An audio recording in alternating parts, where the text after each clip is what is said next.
Ang pagsusumikap makapasok sa kaharian ng Diyos ay pagsumikap din na magkaroon ng malinis na kalooban at puso. Pagkakaroon ng malinis na kalooban at puso. Dahil oras na malinis ang ating puso, oras na malinis ang ating kalooban, tayo din ay nagsusumikap magpakabuti. Mga kapatid, hindi sinabi ng Panginoon na sarado ang kanyang pintuan. Bagkus pinapaalala sa atin sa araw na ito, ang pintuan ng langit, ang pintuan ng Diyos, ang pintuan ng mahal na pong Jesus Nazareno, laging bukas.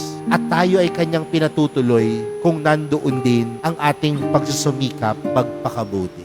Kaya mga kapatid, sa pagpapatuloy po ng ating banal na misa para sa araw na ito, kung tayo pong lahat tinuturing natin ang ating mga sariling tagasunod ni Jesus, ibig sabihin may kakayanan tayong pumasok sa pintuan. Dahil ang pintuan ng Diyos bukas. Pero dapat din bukas ang ating mga sarili, bukas ang ating mga puso na magsumikap, magpakabuti, magsumikap, gawin ang turo ng Diyos, magsumikap, gawin ang gawain ni Jesus.